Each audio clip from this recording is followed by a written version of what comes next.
Well, Broadway fans, we last saw her most recently as a nunchuck twirling squirrel in Bikini Bottom, but now she is putting her own stamp on a classic movie role in the stage adaptation of Tootsie. I'm Sam Eckmann of Gold Derby, and joining me is Lilli Cooper. And Lilli, you've been involved with Tootsie for a while now, since its Chicago tryout. Can you just tell us about how you got started with the project? Yeah, so I was actually doing SpongeBob when I auditioned for Tootsie. And I went in, and when I booked the job, I was still on contract with SpongeBob. So I had requested to take some time off just to do the Chicago production. And unfortunately, SpongeBob closed earlier than we had expected. So when I booked the job and found out that I was leaving, I actually had only 2 weeks left in SpongeBob. So it was really sad to say goodbye to that family, but it was such a whirlwind to step right into Tootsie, because my last day with SpongeBob was on a Sunday, and then my first day of rehearsal with Tootsie was that Monday. So it was really wild to just go directly from one to the other. And they're, wildly different shows. So yeah, then we did the out of town tryout in Chicago, which was really fun. It sort of felt like a vacation just with our friends. And then we had a few months off to sort of percolate on all that. And here we are on Broadway. Yeah, and this version, for anyone who hasn't seen it, it truly is an adaptation in every sense of that word. It's not just, they plopped a song into the movie. It really feels like a different beast. So can you just talk about what was the process of kind of reframing it from a soap story to a Broadway story? Yeah, absolutely. So it takes place present day, and the story is basically about this struggling actor who cannot get a job, and he sees this opportunity to audition for a show. And in the movie, it's a soap opera, and in our version, it's a Broadway musical. And he decides to dress up as a woman and audition as a woman for the nurse in an adaptation or retelling or sequel rather to a musical of Romeo and Juliet. And he books the job.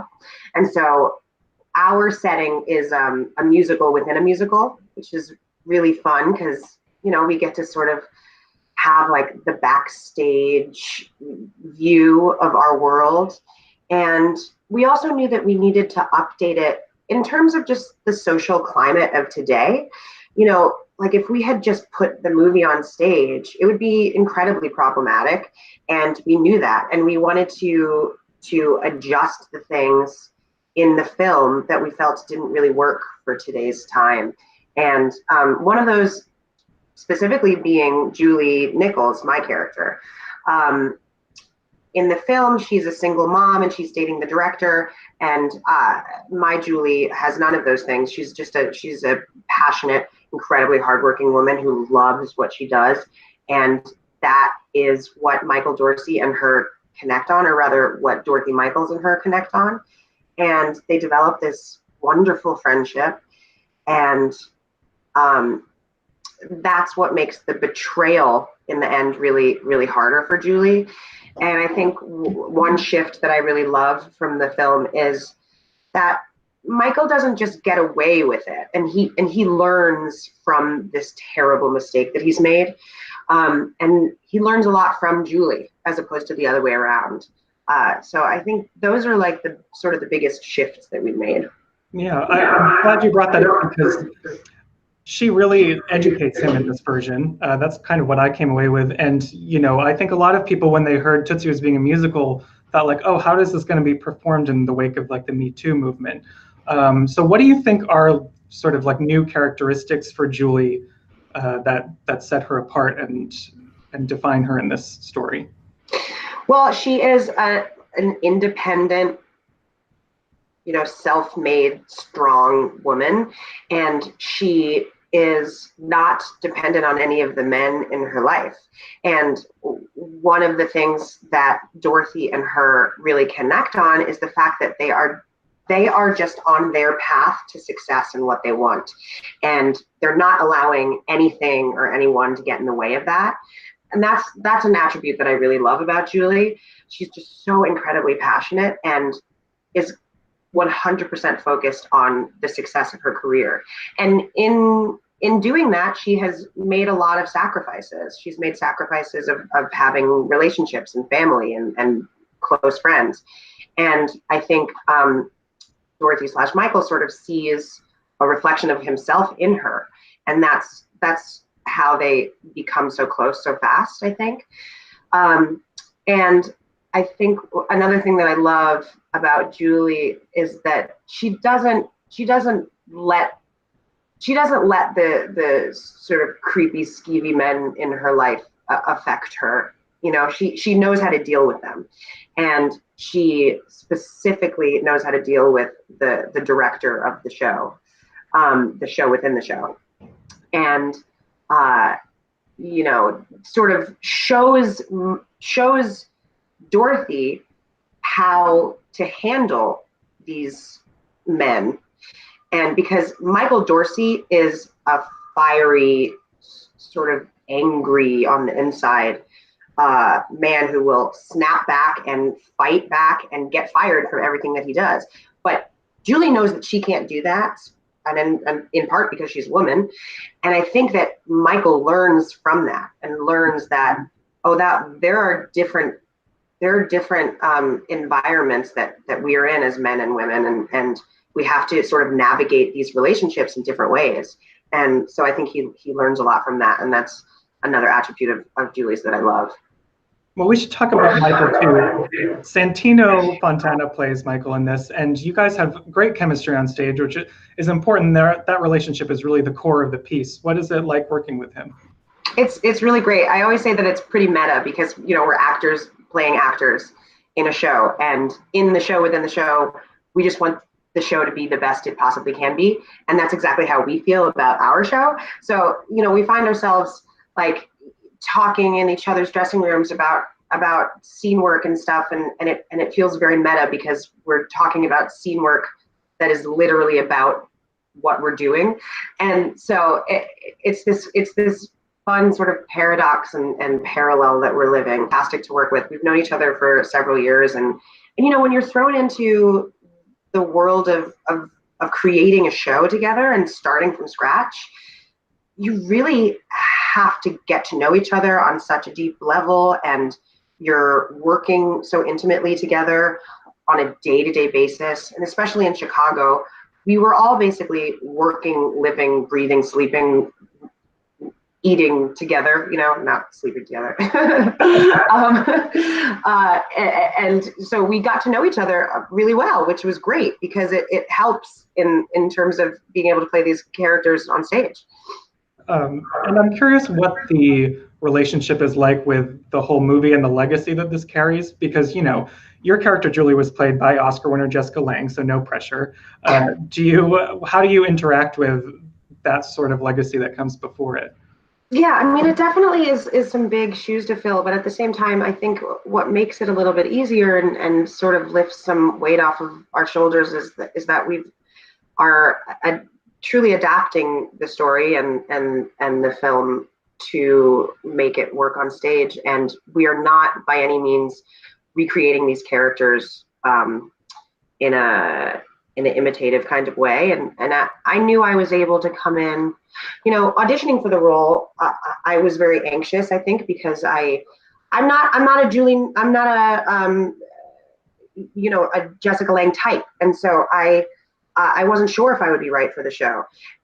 But coming in and reading the breakdown for Julie, I realized that we are completely updating it and making it so present and relatable to today that I felt way more connected to this version of Julie.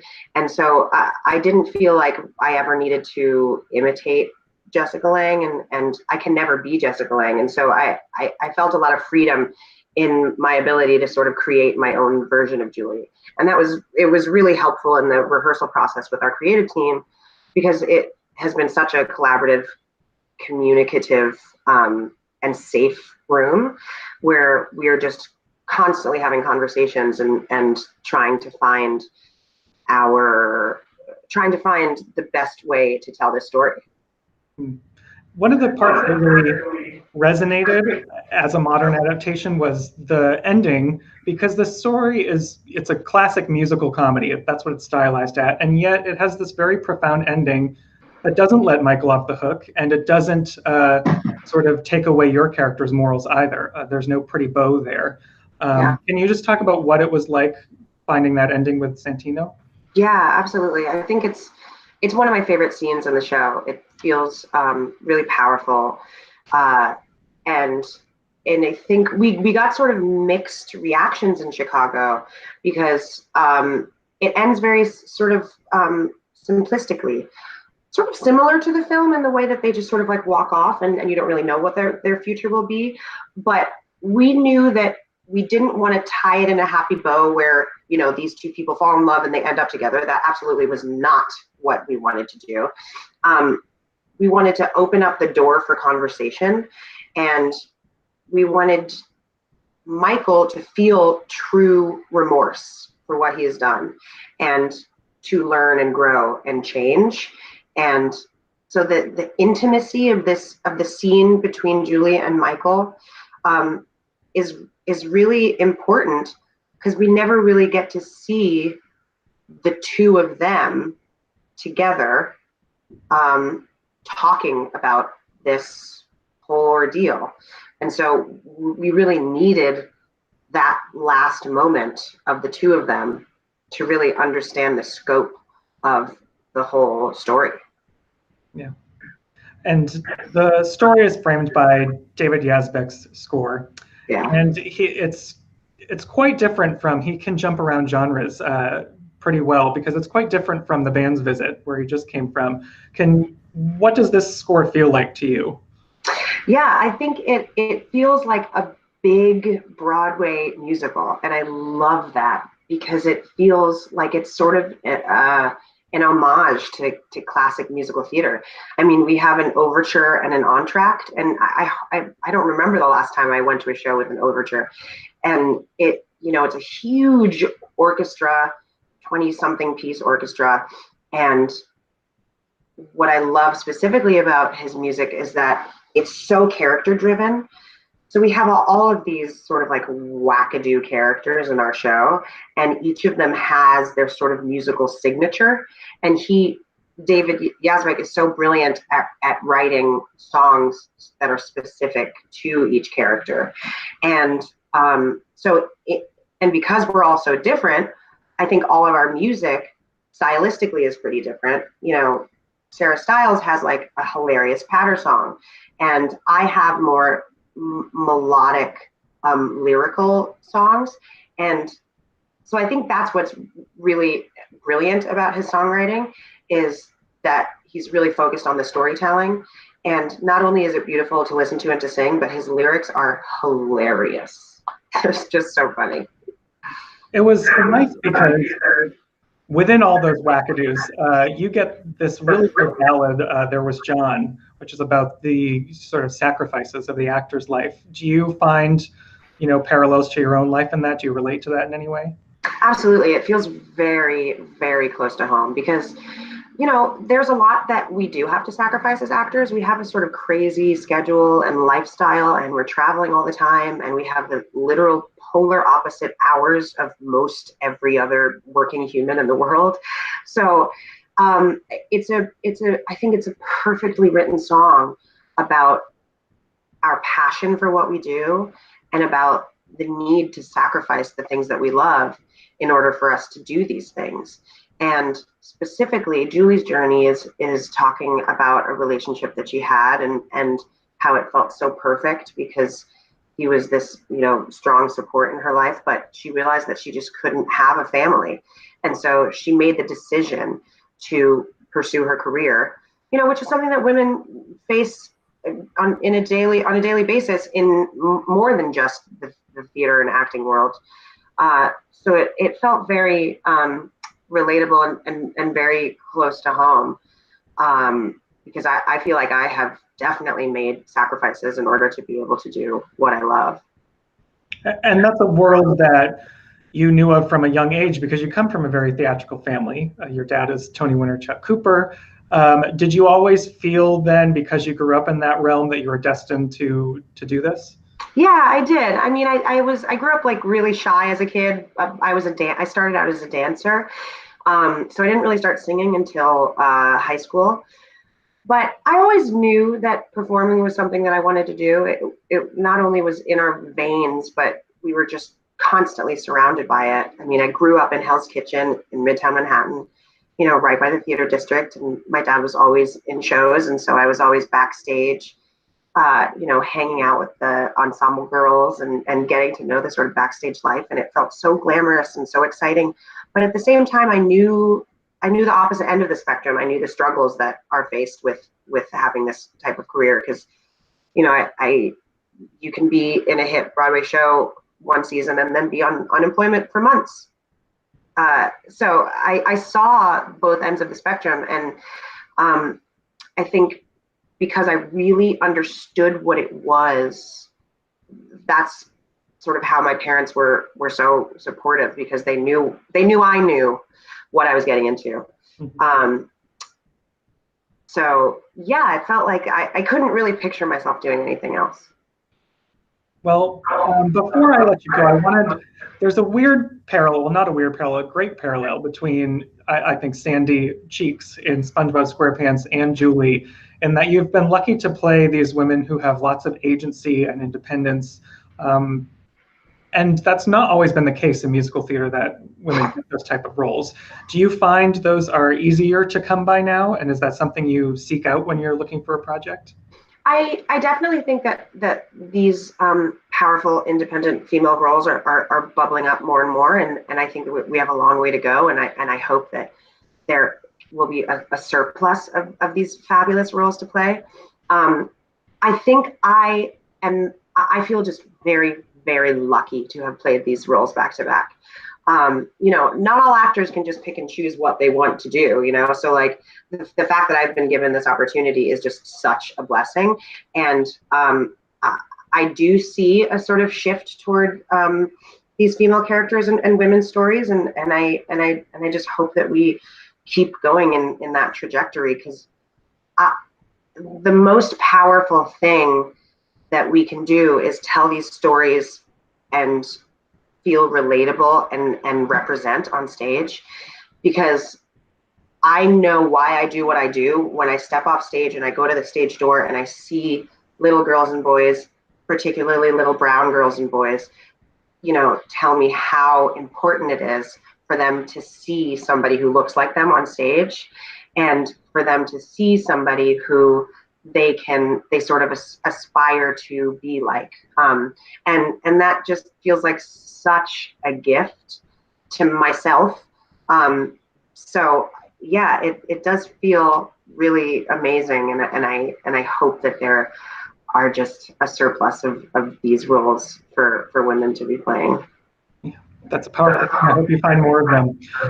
Well, thank you so much for joining me, Lilli. Everyone go check out Tootsie at the Marquee Theater and click that subscribe button so you stay up to date with our Broadway news. And thank you so much again. Thanks a lot. Great to meet you.